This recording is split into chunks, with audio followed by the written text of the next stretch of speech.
What's up, everybody? Welcome back to another episode of the Barber Podcast.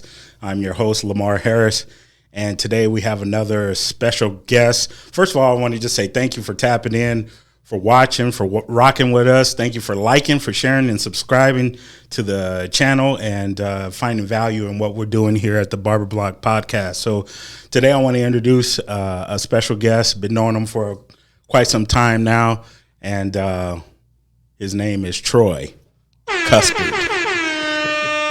What's going on, y'all? I didn't know what to call you. Yeah, I don't have a. You don't have a barber name anymore? You know, a barber tag? Nah, man. I'm the brand. You know what I'm saying? Like, Yeah. I don't want no nicknames. I don't need none of that. That's like, when I get to where I'm trying to go, I want it just to be my name as my website. You know what I'm saying? TroyCuspert.com. Gotcha. Especially because there's only two of us, me and my dad. This is not a common name. Oh, wow. You know what I mean? Yeah, very unique. Yeah. So tell me where you at? What has Troy been up to in 2023? What's been going on? Just working out, staying busy, adding services. Actually, the beginning of the year, I was still in school. I went to get my instructor license, so I was doing that. And You completed that? yeah, I completed it. Awesome. But the waiting, I don't know what the hell they got going on, but like, you have to take two tests when you finish, a written and a practical, Yeah. which I didn't understand. Like, if I pass my written, how am I supposed to show you that I'm teaching? That you can You know instruct. what I'm saying? Yeah. But I took my practical 3 days after I left. You know what I mean? I graduated on a Thursday, took that test on Monday, passed it. They didn't give me my date to take the practical until sometime in April, and my date was May 22nd. I'm still waiting to hear back if I passed or not.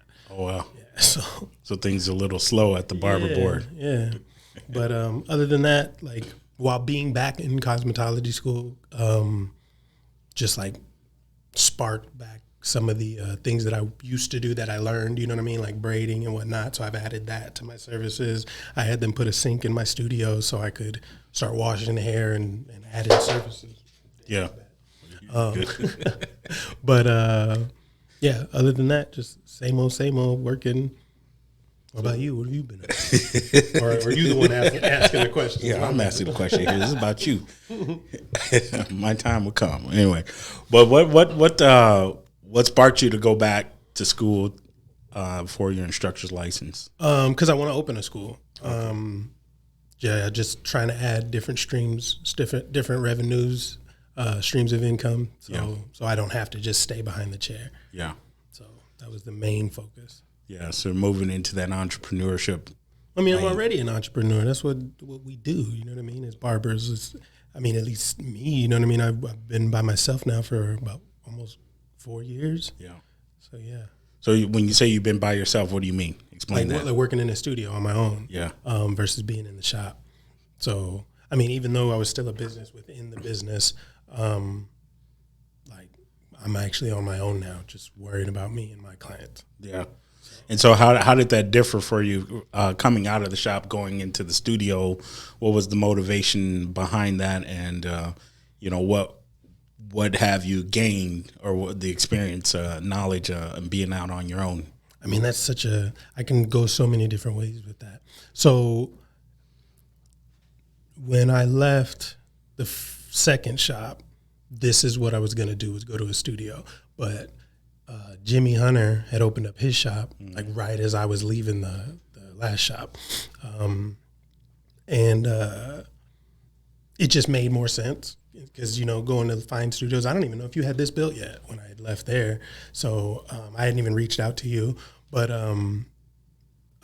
it made more sense to just pack my things up and go to another shop. And that worked out well until COVID. Like, we're still cool. I still get my hair done there. Wasn't no hard feelings when I left. It's just like I wasn't into that whole 6 feet away, masks and all that other junk when they did let us back. So, that was just my personal view, and I didn't have no problem with him having a problem with it. You know what I'm saying? But I was just, my mind was made up, and so was his. So we just had to part ways, and I went and got a studio. Yeah. Which is the main reason I did it. But other than that, it's nice to be by yourself. You know what I mean? I had every shop I've worked at, I took it upon myself. No one asked me to do it, but like I had a lot more responsibility than I was like being either appreciated for or noticed for. You know what I mean? Like every shop I was at, I'm the one playing the music. I'm the one talking to the walk-ins when they come through, trying to direct traffic. You know, we were using my logins for the TVs. You know what I'm saying, and all that other stuff. Like, not that I needed any praise for it or nothing like that. You know, but it was just a lot that I had to do. You know what I'm saying? Like I'm trying to worry about my client, but I also have to be conscious of everybody else's client, what they got going on. So if it's a bunch of men in there, yeah, maybe I can play some little rougher music, you know what I'm saying? But when we get women and children in there, I got to dumb it down a little bit and dial it back, which wasn't a problem. It was just like, because I took it upon myself to do so. Right. But it was a asset to the shop, you know what I'm saying? Like every shop that I've left, definitely kept a friend or two at those places, or had clients come back and forth between me and those places and whatnot, and just be like, man, it just seems a little boring in there, you know? Even that, like the conversations, I was always the one just when they got too quiet or too stagnant in there, just throwing something out so we could talk as a group. Like now it's just me and my clients. We're either watching TV or listening to music or having conversations with each other or what they got going on. So how does that feel? Because I know when I met you and I was coming into the shop, you definitely had, your personality definitely stood out. Like Troy is in the building, you know? And so now when you're by yourself, just you and the client, how does that, you know, are you focused more on the client or, you know, because it's a little bit different atmosphere versus being throwing those things out there and having everybody else respond and getting the chatter going within the shop. So how did that change or how did that affect you? The conversation just got more real. You know, now my clients don't have to worry about other people eavesdropping about what we're talking about. So if they're going through something for real, then they can just talk to me about it. They don't have to worry about if this dude's listening or if any of the other customers are listening. It's just me and them. So they've opened up more and spoke more. But other than that, I mean, ain't nothing changed. It's the same thing. It's just less people. Yeah. Yeah. So how building that bond with the client, do you see that, did it make an effect on them coming back, or did you see more people staying longer or coming more often, or what was the effect of that one-on-one time with your client? I mean, so doing this as long as I have, I'm going on 13 years now, I think. And I'm sure other barbers can relate, or maybe not. I don't know. I know that leaving a barber shop is very tough for most barbers. It's all good. But the first time me leaving was the most nerve-wracking. You know what I mean? So because I didn't know who was going to follow me. We don't talk as much anymore, but like it all started at Lefty's. That's my mentor. That guy gave me an opportunity and showed me a lot of the game, sent me a lot of clients. You know, it was real cool. Like when I first started, I loved the environment that I was in. When we started on Warner, moved to Chandler, everything was dope. We all had a good time, got along. And then like just difference in how the business wanted to go is where things started to fall apart, you know what I mean? Or at least the way I see it, you know what I mean? Don't get me wrong, they're doing great, whatever the case may be, but like we had it popping, you know what I'm saying? There was everybody was eating. We were always busy, you know what I mean? There was no downtime, and we had fun. But the differences we ended up having to, or I ended up having to leave, and I was nervous because I didn't know who was going to come with me. Yeah, you know, most came, but you know, I lost a good 20-30% of my clients leaving the first time, and then after that, like going through my own things mentally and whatnot, not taking the career serious was a gift and a curse. I was able to see that they ain't going nowhere, you know, because there was times where I'm stumbling hella late because I was out all night drinking, doing whatever, like going through whatever I was going through, and you know, show up and they're still waiting. You know what I mean? I was supposed to be here 2 hours ago, and they're waiting, you know, ended up taking that for granted and whatnot, but learned from it. Like, okay, no, you need to be better. And once I decided to be better and being more punctual and all that other stuff, and then the online booking came through and made it easier, because that was one of the most frustrating things to deal with, is like telling somebody yes in a text message and then telling somebody else yes on the phone. And two people show up at the same time and you're like, damn, I don't know which one I told yes first. You know what I'm saying? So once the online booking came, it's like, cool, I don't got to talk to y'all. These are my hours. This is when I'm going to be here. Yeah. You don't even have to question it, because I work early as hell now. Yeah. There was a time when it's like, I'm 2 hours late and I was supposed to be here at 9. You know what I mean? But now I just recently got rid of it, but I was starting at 5 a.m. on Wednesdays because it was a short day. Like through my whole time doing this, Wednesday's the shortest day, the least busy day. It's just a weird day to get your haircut. You know what I'm saying? So like that early 5 a.m. to 8 or 9 a.m. was for like my corporate clients, you know what I mean? Guys who need to be seen in meetings and whatnot. So they don't mind coming before work and then heading to work. And it worked. But, you know, so I'm there at 7 a.m. and I've got people asking like, you gonna be there that early? Or Saturdays at 6? They're like, you sure you're gonna be there that early? I'm like, look, if it says I'm gonna be there, I'm gonna be there. You know what I mean? It's the new Troy, not the old Troy. Yeah, no, that's why I felt so bad spacing out on being here on time, like, because I pride myself on punctuality now. You know what I mean? Like I've learned so much throughout the game. At the end of the day, this is a service, and the person who does more than they're asked to do is always going to end up being paid more than what they actually do. You know what I'm saying? So it was important to me to learn that, you know? So like going to the studio at this point, it don't matter where I'm at. So I went from Lefties to Kings of Cuts, from Kings of Cuts to Hunters, from Hunters to the studio. Well, hell, from Hunters to my house during COVID. And then from my house to Hunters to my studio. And it don't matter. Now, mind you, I've tried to keep myself in the same general Chandler area. Yeah. But when I was cutting out the house for a little bit, and we were supposed to do that,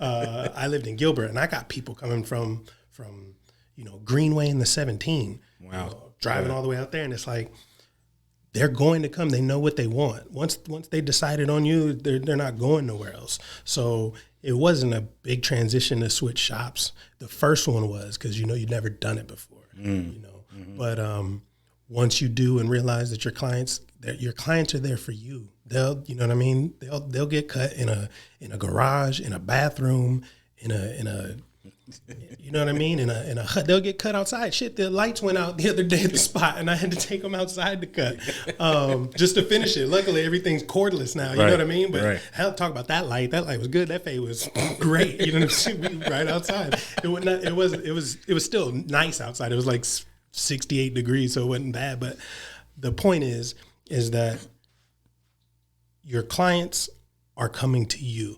So you have to take that into consideration, because you're the business. Regardless of what barbershop you're inside of, you are the business. They don't want to sit in anybody else's chair because they're used to what you've been giving them. Right. Not that other barbers can't do it, but they don't know. And they're not going to take that risk. And they're used to a certain look. You know what I mean? Yeah. Get new clients all the time. You know what I mean? And the typical, don't push me back. And I'm like, do you think any barber is intentionally taking your line back? You know what I'm saying? Like we're in you're our walking billboard. You know what I'm saying? So I want to do the best job that I can, and I look at these cuts different than the next guy. You know what I'm saying? So yeah, like then I appreciate my clients, and I know my clients appreciate me, because not only with the punctuality, like I pride myself on my speed too. Like I'm fast. There was there was a point where my appointments were 20 minutes. You know what I mean? I was trying to get 3 in an hour. You know what I mean? $35 a cut, 3 in an hour is $105 an hour. I'm there 10 hours a day. I'm trying to get $1,000 every single day. At the end of the year, that's $252,000. You know what I'm saying? Like, it's so easy to make this 6 figures in this business if you do it correctly. Right. You know what I'm saying? And I was doing it, and I finally started seeing it day after day after day, and then boom, COVID happened. So then it just all died down. I was like, damn. The only problem with that is it was stressful because I can cut your hair in 12 to 17 minutes. Entire thing, fade, beard, all of that. The only problem is if like 20 minutes, there's no grace period. You know what I'm saying? If you're late, if you're 3 minutes late, you're pushing everything back you know what I mean? Right. So my whole day would get pushed back. So I ended up bringing it to 25 minutes now for my basic service. And then they go up based on the other things that I add to it. Giving yourself some leeway. Yeah. And then it's more them, you know what I'm saying? Yeah. Like, cause everybody isn't going to be as punctual as me, you know? And that sucks. Like if you are a couple minutes late for whatever reason, it didn't have to be your fault. You know, there's so much construction on the road right now. Like took a long time to get here, period. So yeah, even though 5 minutes isn't much, my clients understand that, like 25 minutes, 5 minutes, can't do it. You know what I'm saying? And then with the like edge ups, like I got them blocked off for 50 minutes. I don't understand. I've tried to take 45 minutes to cut hair. I can't do it. Yeah. You know what I mean? Like the barber battles back in the day and all that other stuff. I'm just finishing before everybody else. Like, I'm like, does this make me look arrogant? Like, what's going on? I'm just like I don't know what else to do. I've finished the entire thing. So since I realized I was so damn fast, I decided to make that work for my schedule. So, I can fit, when I was doing them 20-minute cuts, bro, I could fit 30 heads in a day. It's crazy. Yeah, it was crazy. That's crazy. And who was buying every time you pulled up to the shop? You are right. You are correct. Break in, everything. You know what I mean? Like, I always needed something. You are correct. There was definitely certain people in that shop I could count on, like, regardless, wherever you went. Yeah. I was like, okay, I know Troy's over here. Let me make sure I stop over here this week. Sure. And then just pick up everything else that's in the shop. But, right. Yeah. So take me back to, where are you originally from? Here. From raised. Yeah, here in Chandler or here? I was born in Phoenix, South Side. Grew up over there on 40th Street in Southern, and then moved to Gilbert when I was 10. Yeah. Then when my parents split up, when I was 16, moved back towards that area and ended up at Tempe High where my sister had graduated from. So that was weird. And then really just East Valley, but I've lived pretty much everywhere in Maricopa County. Yeah. Even Sandan Valley. So was that up in Pinal County? I've lived everywhere. Yeah. But, just little spurts here and there, but for the most part, East Valley boy. Yeah. Proud of it. And at what age did you start, having an interest in hair? I cut hair because my dad was too cheap to take me to the barbershop, so he was cutting my hair. It hurt. I hated it. And I was just like, if somebody's going to cause me pain, I'm going to do it. So I just started cutting my own hair. So I've been cutting my own hair since I was 12. It was very bad at it. Yeah. Very bad. But it was better than sitting through my dad's pain just to get an average haircut. Yeah. You know what I mean? He didn't do nothing. He just cut it all one length and tried to line me up. Yeah. So what type of cuts were you doing on yourself? Same thing, just cutting it off. Like, I would grow the little Kobe fro, and then when it got too long, I'd knock it off. But I could draw, so I figured if I can draw on paper, I can make a straight line. So I was better at lining up than he was. Gotcha. Now,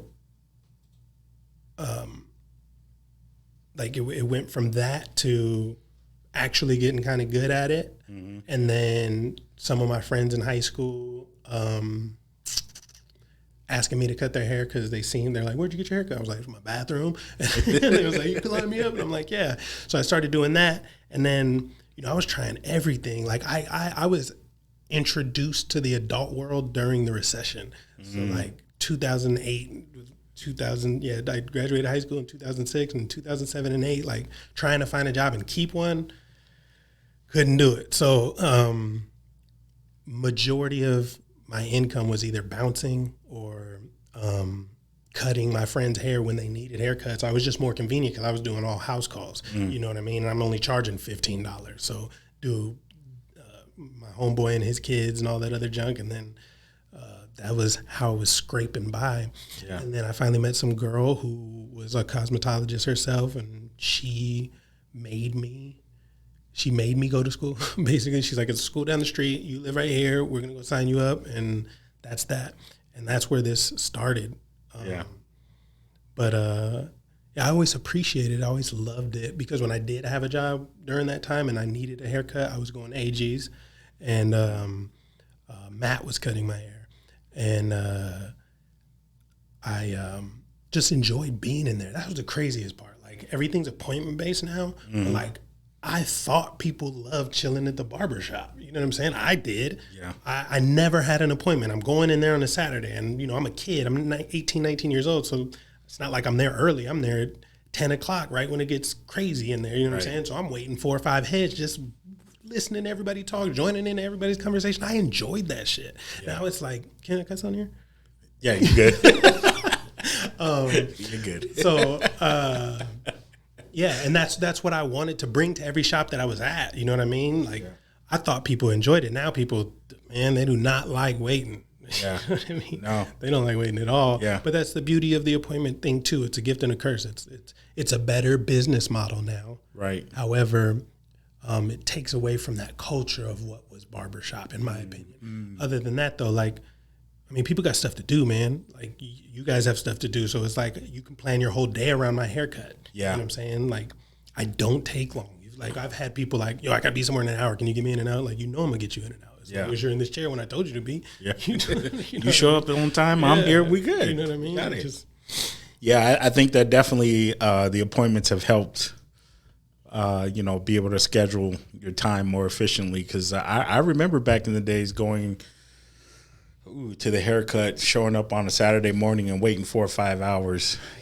People were there 3-4 hours before the barber even shows up, before the shop even opens, just waiting to get a cut. Yeah. Like, where you at in line?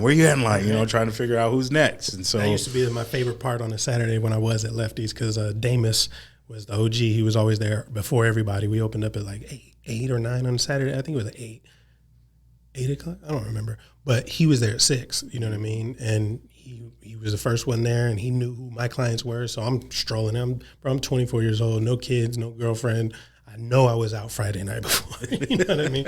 I'm strolling in 9:30, 10 o'clock, and I'm like, Damus, how many I got? He's like, you got 6 over there. Well, he was here first, and you know what I'm saying? Like, right, he kept it in order for you. I loved it. I mean, that was part of what enhanced my speed too, because when I started there, Fridays and Saturdays was first come, first serve. So there was no appointments. We couldn't schedule them and all that other stuff. So I'd always have 2 to 5 people waiting. Yeah. And it would bug the shit out of me to watch them get in somebody else's chair. Not because I didn't like that person. Right. It's just like, I can't get to you. I'm gonna get to you if you're gonna be patient. Yeah. And that's because everybody else, like, I think that the average cut time is about 35 to 40 minutes for your average barber, minimum. But I've seen dudes just do a regular fade and shave that take 50 to an hour. Yeah. And I'm like, how are you taking that long? And it wouldn't be a problem if you were leaps and bounds better than everybody else. But it's like, it's not. It's a hell of a cut, but it's not leaps and bounds where it's like, that's the only person who should be cutting hair. You know what I'm saying? Like, so. What do you, sorry to interrupt, but what do you think it is that gives you the speed? Is it just the eyes, or is it the tools you're using, or what was it that creates your speed? God, okay. One, it was watching other people get in other people's chairs. You know what I'm saying? For sure. 2, I have a hybrid style of what I see, obviously, and then I learned a lot from Lefty. There was a dude, he still cuts out here, Cliff, who I watched do his entire fade with the detachables. And he could blend his ass off, you know what I'm saying? So I just watched him do it. He also took a long time, but he was blending with those. So that helped me. and then the clipper over comb, now I don't have to switch guard and keep going like this. It's just like I got my well, I'm using Style Crafts now, but I got those wide open with a 904 or 906 comb. Just this is my 0 to like a 8. You know what I mean? It's everything I need, so I can just eliminate the turning and clipping and turning and clipping and turning and clipping because it's just a comb and a clipper. Yeah. And then to get the line straight, Jimmy Hunter, shout out, that's my guy. He told me to step behind the chair, face them towards the mirror, and that's how you're going to see if the line's straight. So you do that, okay, it's messed up right here, go back, tap, tap, towel, or lean them back, towel, shaving cream, razor, get out of here.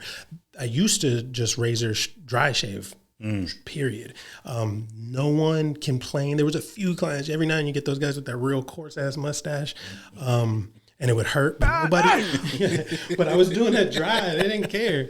They did not care, but I'm telling you. But now, like, in that 20-minute service, for me, you get the haircut and beard, and a hot towel with a hot shaving cream service. That's minimum.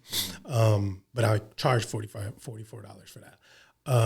But you're in and out in 25 minutes. You know what I mean? Yeah. The hardest part is getting in the damn chair. Yeah. If you don't book a week in advance, you're not sitting in my chair. But I mean, I have a lot more slots than a lot of other barbers because they take 45 to 50 minutes to an hour. Right. You know what I'm saying? So I have a lot more availability. But the money and watching them get into other people's chairs, because this is what it was. I didn't intentionally get fast. But if I see that the haircut's done, I'm not going to keep looking at it. You know what I mean? I'm going to look in the mirror and turn this chair around. And if I see any imperfections, then I'll fix that. Other than that, it's, ball them out. Blend that first line out. Blend that next line out. Blend it into the top. Line them up. Razor. You're done. And that's when I knew I was fast, was like I said, on Fridays and Saturdays, it was always at least 4 to 6 deep. So somebody would come up like, yo, how many you got? Like, I got 5. And they're like, all right, I'm going to go ask a couple people. Cool, no problem. They'll ask somebody else. They're like, yo, I got 2. So they're like, okay, I'm going to wait on him. I finished my 5. He's just getting draped up by the dude who had 2. You know what I mean? So it's just like, could have waited. Could have waited. Could have waited. But they should know. They should know, like, I'm going to knock these out. Well, it was different then because it wasn't the appointments. I've actually had new people question, like, are you going to be able to get this done in 25 minutes? And I'm like, I promise you, like, don't even worry.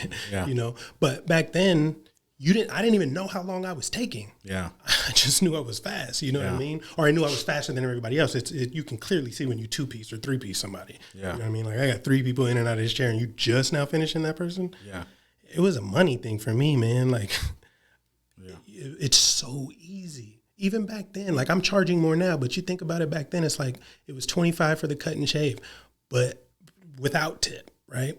So $75, and I knocked that out in an hour. $75 an hour? I'm here all damn day. And especially with that first come, first serve, I may not have been the first one there, but I was the last one to leave. You know what I'm saying? Like, Damus was the first one there. He was the OG, you know what I mean? Now I'm like that, the early one. But like, that means you're getting older. Right. But my rule was, if you made it through that door before I locked it, I'm cutting your hair. Yeah. And there had been times where it was 6 people waiting at 5:55 and we closed at 6. You know what I'm saying? All y'all getting a haircut, I don't have shit to do. You know what I'm saying? Like, it didn't make any sense to me. Like, there was a whole bunch of reasons why my clientele built the way it was. First of all, my license was suspended. So I wasn't leaving. You know what I'm saying? I drove to work. That car stayed parked until I drove home. And we had video games. We had music. We had TV. We had the games. You know what I'm saying? Like, I could watch the game. I could talk to people. I could have my friends come and kick it if they wanted to. The only thing I couldn't do at the barbershop that I was going to do at home was something private with a lady. So, you know what I'm saying? So I was like, it didn't make no sense for me to not be there. So it didn't matter to me if 6 people walked in at 5:55 and we closed at 6, when half the shop done left at 5:05 because they had a slow day. Yeah. You know what I mean? And people was getting off work, stumbling in, them mine. Yeah. I was one of the first. No one did. I was the first person to suggest working on a Monday. You know what I mean? Nobody worked on a Monday, and I worked from like 11 to 4, nothing crazy, but it was just like, why not get some money? And then that's when I just started to do all these numbers in my head to make it make sense. Like, okay, I'm gonna work on Monday. I may get 4 to 5 cuts. That's my booth rent. I'm giving you booth rent on Tuesday when everybody else shows up for their first day of work. You know what I'm saying? So from Tuesday to... This episode is brought to you by Leonetti's Barber Supply. We've been in the barber supply business since 1968, helping barbers deliver their best haircuts. We're located at 1633 East McDowell Road, Phoenix, Arizona, 85006. We've got everything you need. We've got your clippers, we've got your trimmers, we've got your disinfectants, everything you need to help you deliver your best haircut. Now let's get back to this episode. Saturday, this is me. It's all yours. You know? Yeah. So, man, it was a money thing. Yeah. The speed, everything about it, it was to be successful with this. Yeah. Because you figured out the numbers. Yeah, and I didn't have a choice. Like I said, I was homeless, bro. Like before, like from girls' couch to girls' couch, whatever I could do to I was burning CDs and coming to sell them at the barbershop. I was doing whatever I could do to I used to drive around. I had a car. That's all I had. I had a 95 Thunderbird and no license, no tags, no insurance. And I had trash bags full of clothes, and I had a desktop computer that I used to bring to my friend's house, plug into their modem, download music, make CDs to go sell them. So I didn't have no choice. Like, I had to make money. Yeah. I had to stop being a bum. Yeah. As a man, when you're a bum, life's gonna show you. Yeah. You know what I'm saying? You can't be lucky enough to have a woman come scoop you off, come be a male version of Cinderella. You know what I'm saying? Like, that doesn't happen for us. We'll take care of a woman forever. We don't give a damn what she did. If she's bad enough and she work at McDonald's and she's not a headache, I'll pay your bills for the rest of your life, sweetie. You know what I'm saying? But that's never going to be the other way around. You know what I'm saying? Yeah. And which isn't a problem, but it's just like, I had to get it. Yeah. I had to get it. And I love this and I appreciate it. I don't plan on ever stopping. I plan on dialing it down, but I don't ever plan on stopping. Yeah. Until I can. Until you can't do it no more. Yeah, until I can. Yeah. Yeah. So now how do you where'd you go to barber school at? I went to cosmetology school. Oh, cosmetology. Okay. So you went to Empire. Empire. Yeah. Okay. So you learned all the other aspects. I mean, from what I heard at barber school, they learned everything we did except nails. Like, they learned color, they learned perms, they learned everything. Yeah. Except for nails and facial stuff. Yeah. So it wasn't no different. I just was there 100 hours more. And surrounded by women instead of dudes. So that was cool. How was that experience? It was cool, man. Being the only straight dude in a school full of women. It was awesome. Oh, man, you crazy. Yeah, it is, man. That was another reason I wanted to get fast. I had things to do. Extracurricular activities to take part in. I got you. So now that you're, what's your plans going forward? You say you want to open a school. Is that how soon is that going to happen? Is that something that's within the next year, 2 years, or? I would say the next year or two for sure. I gotta get my results, see if I pass that test. If not, I gotta take it again. And then I'll be licensed. I don't need the license to start, but I want to eliminate overhead. You know what I mean? Like, I'm paying myself, so I don't have to. I don't want nobody relying on me. You know what I mean? Because it's a tough thing getting it started. So but I do want to open the school, because the one thing that they don't teach you a lot in school is the business aspect of this game. Teach you how to do it. And there is a little part where they have you build your future dream shop and all this other stuff. But like, you can't just be good at this. You have to be efficient. You have to be available. You can't be lazy. I went to go get a tattoo the other day in Sedona, and because it was their work, I wanted my finger tattooed, just one finger, and they're like, it's not going to hold. and it's my work and I don't want it out there in the street. So, you know, we don't do finger tattoos like that. If you want to do something else, we can try and fit you in. There was nobody in the shop. There was no one in the shop. I walked in, you're not tattooing, he's not tattooing, and you're turning away money. I don't care if it's not going to hold. This is also Sedona. I'm not sending anybody over here. You know what I'm saying? So it's my work stuff. It's like, no, bro, do it. Do everything that comes through that door. Be efficient. Take pride in your work. But also like you got to understand that this is a business and you were giving a service. It's no like one of the things that used to drive me nuts, bro, working at the barbershops is I'm booked all day. I would cut every one of these people if I wasn't working appointment only. And all these walk-ins that come in here. But you knuckleheads go to lunch, all of you at the same time, which is the same time that some of these people are coming in on their lunch to try and get a haircut. You're going to lunch at 12. They went to lunch at 12 to go get their haircut. Get a haircut. And you're leaving. Or they would say things like, oh, I got somebody coming in 15 minutes. You know what I'm saying? Like, I can't get you right now. And it's like, bro, tell the next person that you're running behind. It's happened before. They didn't go nowhere else because you've just been behind before. What if that person who you got in 15 minutes is 15 minutes late? You know what I'm saying? This is a potential new client. And like, that's what I wanted to harp on with starting the school is like, you guys, you got to take this seriously. It isn't hard, but like, don't be lazy. Who's turning away money? That don't make no sense to me. This is not a retail store. They're not coming in here to browse. They have money. They need a haircut. They're going to give it to you. You may never see them again, but that's $25 that you didn't have. That's $30, $40, $50 that you didn't have. Right. You know what I'm saying? Some money is better than no money, always. You know what I mean? And then complain about it later when it's like, oh, it's slow in the shop. It wasn't slow. You turned away 6 walk-ins.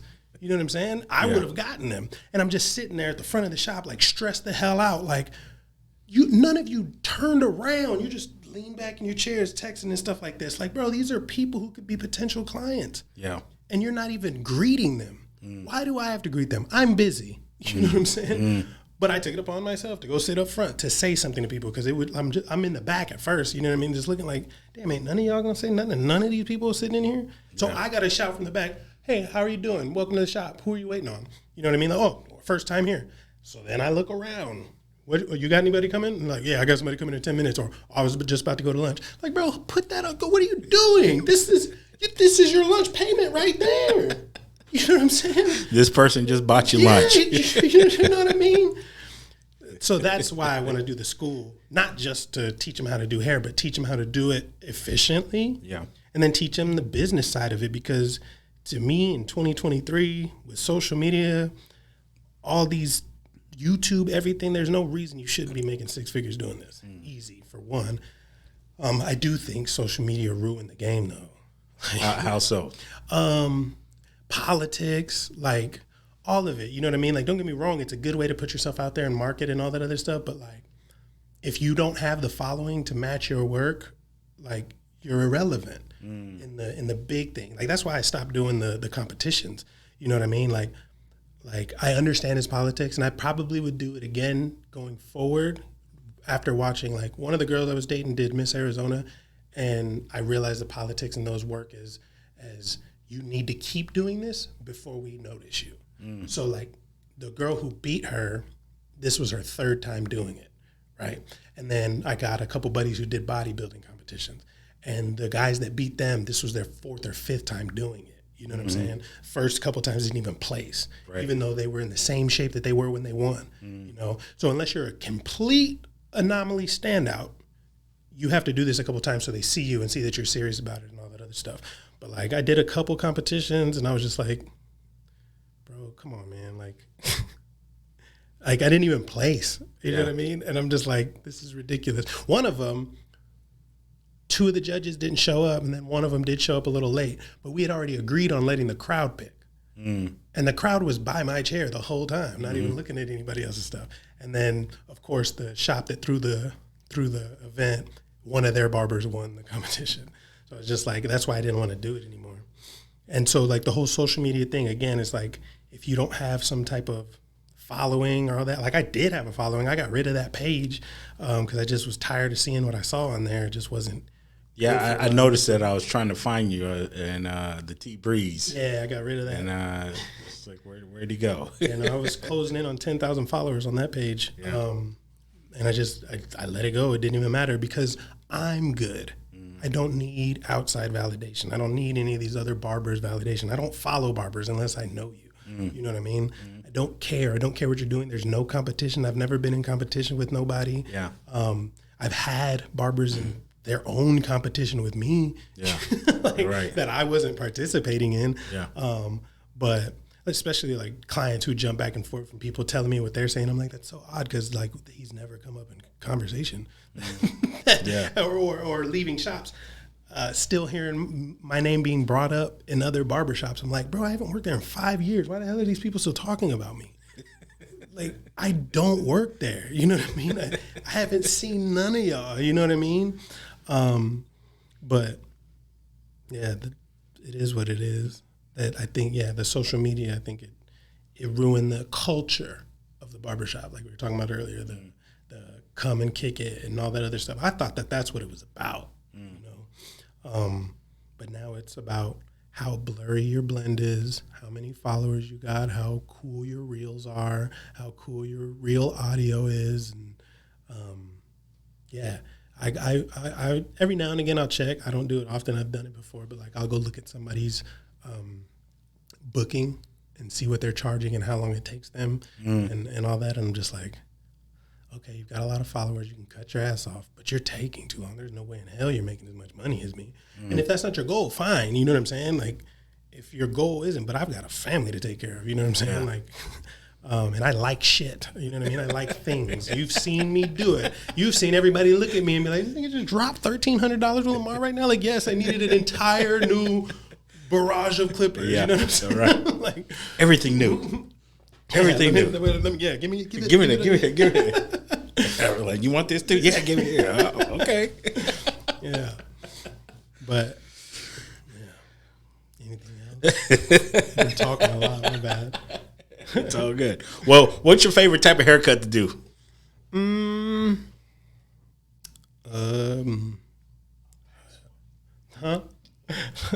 Oh yeah, right. A fast one. Yeah. No, they're all fast.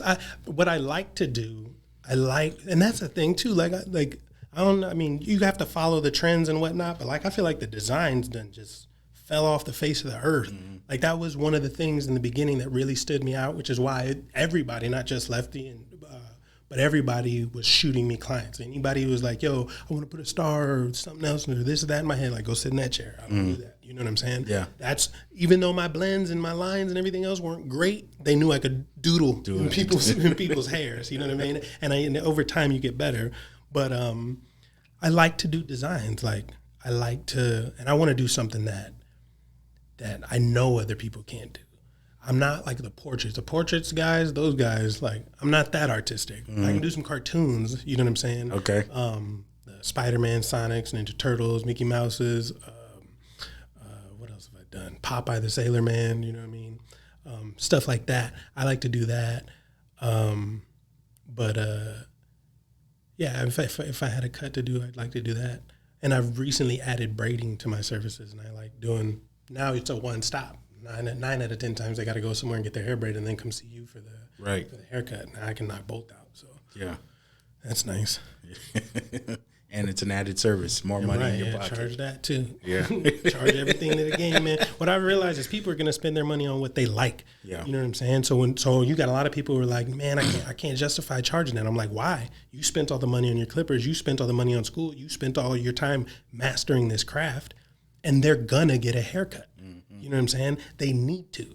And some people like it. Every barber has a every week client. Yeah. You know what I'm saying? I'm here every week, same time, same day, same haircut. You know what I'm saying? People pay for what they like. Some people spend all their money on vacations. Some people spend all their money on electronics. Some people spend all their money on clothes. They're gonna buy it. Yeah. You know what I'm saying? So that's, you are the value. Yeah. You know what I mean? So charge them. Charge them, and if they don't want to show up, charge them. You know what I mean? Because I've had clients get mad about that. Like, you gonna charge me and I didn't even get my hair cut? And I was like, well, A, somebody else could have booked the appointment that you didn't show up to. Right. B, you and me both planned on seeing $45 exchange one hand. You know what I'm saying? Like Yeah. you were gonna pay me for it anyway. It's not my fault that you're not here, and it's not the. So I'm leeway on it sometimes. You text me with at least about an hour beforehand, no problem. But if you just don't show up and don't say anything, yes, you're getting charged. You know what I'm saying? Like, or if you try and text me like, oh, I forgot, can I come back? Because sometimes I may have a spot later in the day. Like, can I come back later in the day? Yeah, if you pay for that one that you missed earlier. You know what I'm saying? And they'll be like, what? I got to pay for 2 haircuts? Yes, you have to pay for 2 haircuts. Yeah. You know what I'm saying? But it's like, or the repeat people. The repeat people, I just tell them you got to find somebody else. Like, that's not how this business works. Yeah. I don't know how they do it wherever you were getting your haircut at, but. So you have fired clients. Oh yeah, I love firing clients. I've gotten my clientele to where I want it. You know what I mean? Like I used to have every barber's had the dope boys. Everybody's had the hood dudes who call you as they're on their way, or if that, you know what I mean? Yeah. And expect you to get them in, and it's like, no. Or if you gonna, you know what I mean? You gotta be either you pay for a couple haircuts of the people who are waiting, or I'm gonna charge you $100 just to sit down. I don't care if you're gonna line up or what. You know what I mean? Like, you don't go to your job and work extra time and not get paid for it. Why the hell do you expect me to do it? Right. You know what I mean? Yeah. So yeah. Yeah. But people sit there and say, like, I've had them say it, like, you just cutting hair, it ain't gonna take that long, or you're just a barber. And I'm like, oh yeah, I'm just a barber, and I make more than 91% of the country. You know what I'm saying? Like, don't just you're just a barber means. You know what I'm saying? They don't understand. Right? You know what I mean? Yeah. They don't understand. Yeah. Yeah. So what I'm hearing is that in the beginning you were go get it. I gotta get it. Gotta get it. And now it's built itself, and it just comes. And now it's you've gone from selling haircuts to buying clients. Yeah. Buying clients. What you mean? You buy clients. I don't know what you mean by that. You get to pick who your clients are. Well, yeah, yes, for sure. Right? So yes, you can fire them. They're buying my time. Yeah, they're buying your time, but you're buying them. I'm not buying them. I don't. You'll get it. You're the buyer. You get to pick. Yeah. As a buyer, I get to pick. Okay. Yeah. Right? Yeah. You're buying your clients. You get to pick. Yeah. And you're dictating what they're going to do. Yeah. Yes. For the most part. Exactly. Yes. If you want to sit in my chair, if you want to be able to plan your day around my haircut, yes, then I get to pick that. I'm not going to just take. Yeah. No, I'm no longer in a place where I'm taking anything that comes through the door. Right. So yeah. All right, man, we're out of time. All right. Wrap it up. We're wrapping it up. Well, man, I certainly appreciate you coming and, just having a conversation with us and sharing. And appreciate you having me. Yeah, absolutely. Telling your story. Too long. Season 4? Here we go. Season 4? Yeah, season 4. So Troy, I already told you, I was intimidated by you. Your superstardom, man. No, I'm not. Don't nobody know me. People know me, but they don't know me. You know what I mean? I'm just a topic of conversation, but don't nobody know me. But it's all good. We appreciate you, man. Word. Appreciate you. Appreciate you all for tuning in, watching another episode of the Barber Block Podcast. And thank you for liking, sharing, and subscribing to the channel and all of that good stuff. And we will catch you next time.